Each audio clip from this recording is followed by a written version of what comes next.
Hey everyone, Shabby Gamer here, and welcome back to another random match here on WWE 2K16. This is the next part of our Wrestlemania preview. If you've not seen it, we've been uploading basically all the Wrestlemania matches today, one on the hour every hour. I think this is match number uploaded. Got over 4 left after this one. Of course, this is going to be, well, at Wrestlemania, this is a 4-on-3 handicap match for the Tag Team Championships, but because, of course, of the limitations of this game, it's going to be a 6-man tag match. Got the League of Nations there, of course, Barrett, Sheamus, and Rusev. I have to drop Del Rio from this little trio. But I firmly think this one is going to be a win for the New Day. They've gone face now. I think it was quite an organic thing to happen, but because they just become too well liked, I think they've become face now, and 4-on-3 handicap against heels at WrestleMania, I think they're bound to win. They're bound to win for me. And I do wish that 2K would give us a little bit more variation on 2K17 with trios entrances, because there's not a lot to pick from, and a lot of them are quite unique. Like, you've got the New Day one, you've got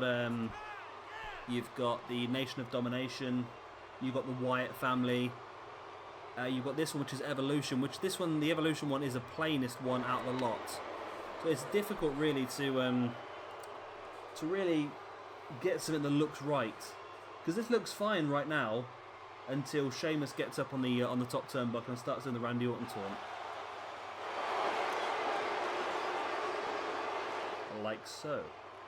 It's not really a very Sheamus thing to do, is it really? Now, I'm hoping this match does go okay. This is the 4th time I'm recording it now, because 6-man tag matches in this game are notoriously not very good on AI. They're decent matches, it's just so difficult to get an ending. So hopefully this will be the magic one. And here is the New Day, and it seems like it's bugged out again on the nameplates. See, the New Day do have their own trios entrance. I'm actually quite looking forward to it. I've not really seen a lot of the New Day recently. I've not watched a lot of WWE of recent, I must admit. I've been watching a lot of NXT over the last week or so. I've got my network access back, and I've watched NXT since last October, all the way through until up to date. It's been a lot to watch, but it's been really fun actually.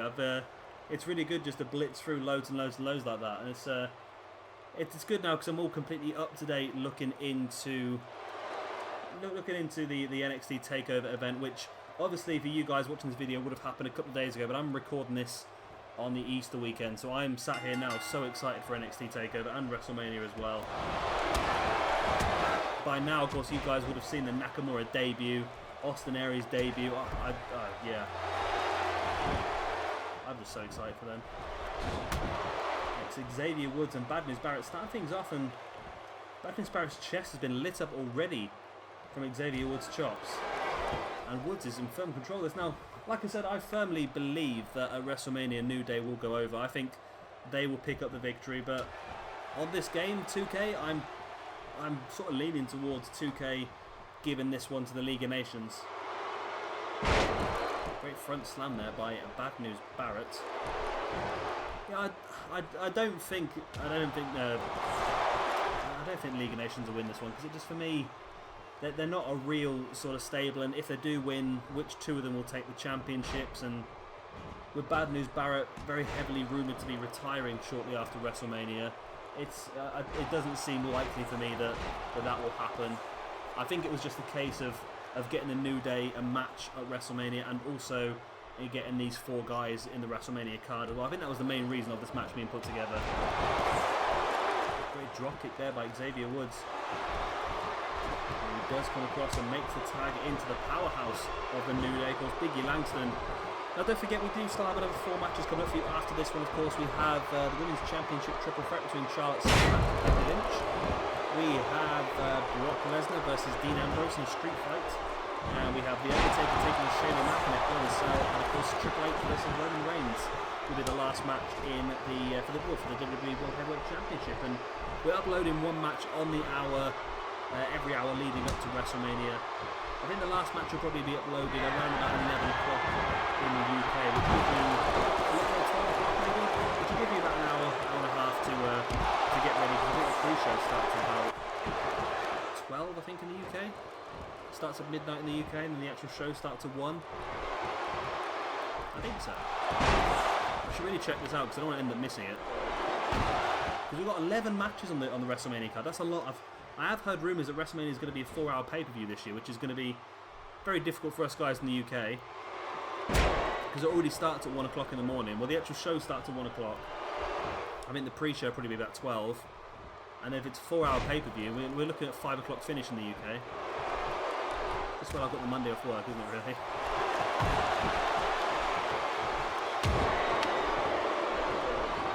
Biggie Langston now in firm control of Bad News Barrett here.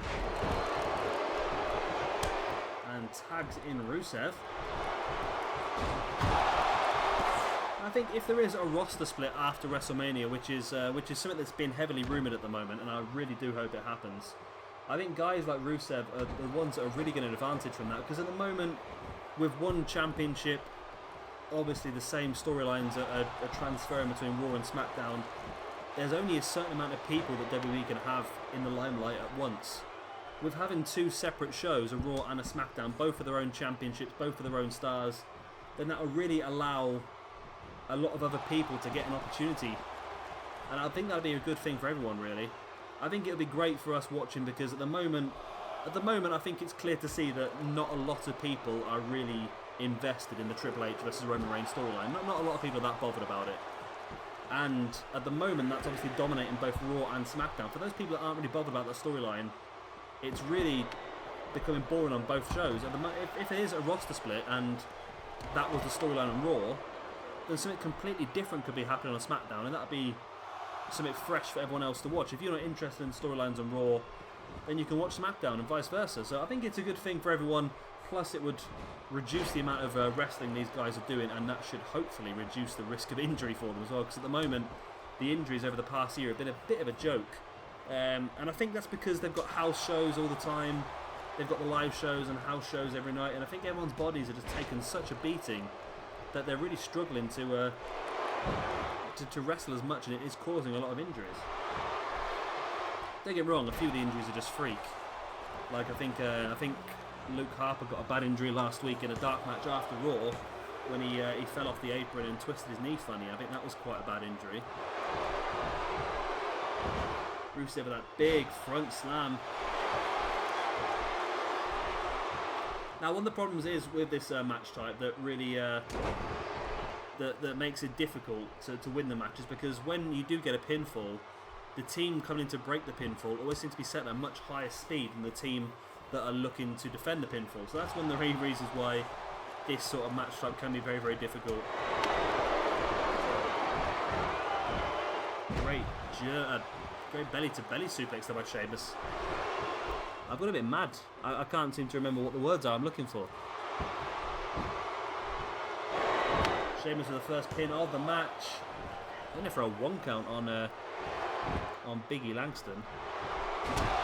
I was thinking this the other day, I was looking at the New Day, and obviously I know Biggie Langston, and it just hit me all of a sudden, God, Biggie Langston is so different to what he was when he originally debuted. And it only just sort of hit me that it was the same person. I know it sounds stupid, but you know it's the same person, but he's that different, if that makes sense.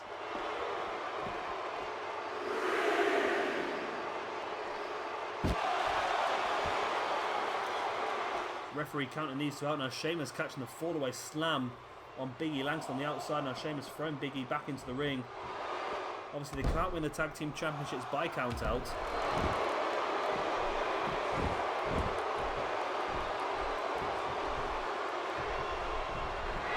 Sheamus now taking Biggie up onto his shoulders.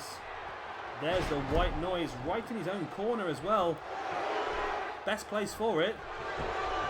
Brings Biggie into the middle of the ring to try and stop a rope break, but there you go. Xavier Woods was across the ring quickly. And now Rusev is going to punish Xavier for that and slams him down hard.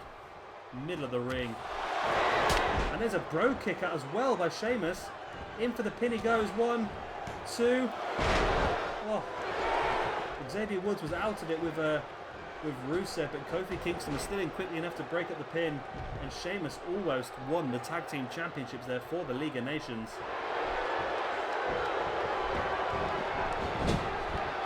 Broken down outside now. You see none of the League of Nations are in their corner, but Sheamus does need to make a tag. It's going to be difficult for him. Big E now the electric chair. Big E bringing Sheamus back into the middle of the ring. Sheamus slowly back up to his feet though and catches Big E with that back elbow. But Big E takes Sheamus up onto the shoulders looking for a big ending, but Sheamus managed to roll through and catch Big E with a DDT.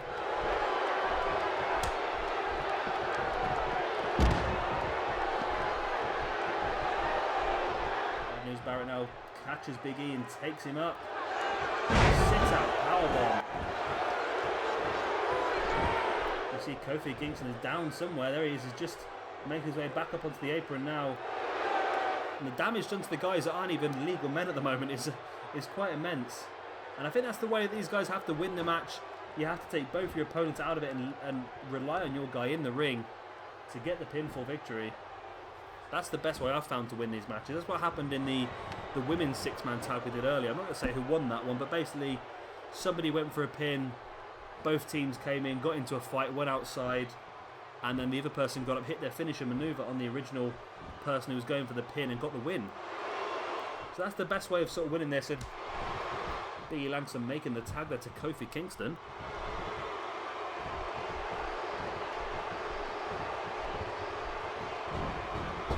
Kofi now sending Bad News Barrett off that far side and cash him in that tilt-a-whirl backbreaker. A move used quite a lot by Del Rio, who of course will be in this match at WrestleMania. It's a little bit annoying really that the game doesn't allow you to create some of the things that you want to do. There are a lot of limitations that I don't understand because they must have had to put the limitations in there themselves. A bit like what I mentioned earlier in the Andre the Giant Battle Royal. Of course, we had to do a Royal Rumble to get the 20 men in there, but they sort of ban you from using any arena apart from the Royal Rumble arena. So I don't understand why, if I wanted to do, say, a over-the-top rope gauntlet match on Raw, I have to use the Royal Rumble arena still. It's a little bit annoying. Here comes the pin by Kofi. 1, 2, and if for a 2 count, as Big E's leg is going mental there. Whoa! What is going on with that leg? There we go, it's clicked out now. Like I said, I'm hoping that 2Ks are really looking at a lot of these issues that have arrived this year. There's a lot of glitches, a lot of problems I've had. I don't know about you, save files being wiped. It's been really, really frustrating, especially with downloadable content as well, wiping all your save files out. So I'm hoping they've really looked at all this before they've really started to develop next year's game. They need to iron out a lot of these issues because potentially this could be a fantastic game, but there's just been so many problems that it's been difficult to really see it that way. Kofi now bringing Sheamus back into the middle and catching that arm drag.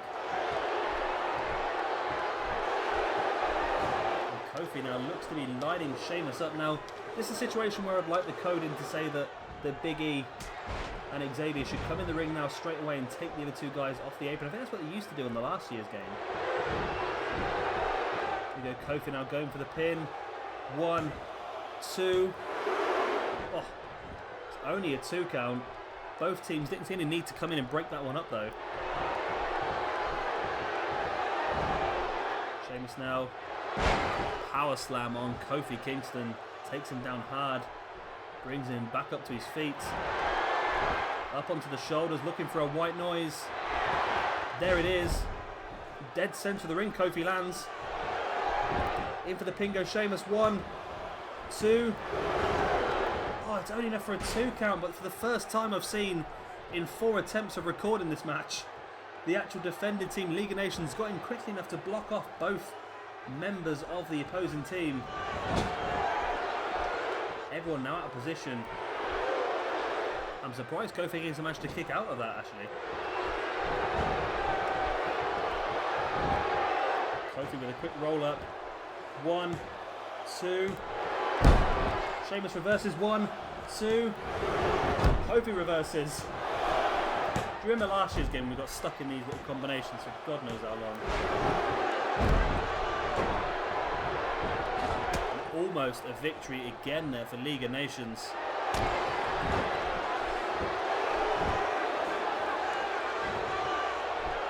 Sheamus now looks to be lining Kofi Kingston up.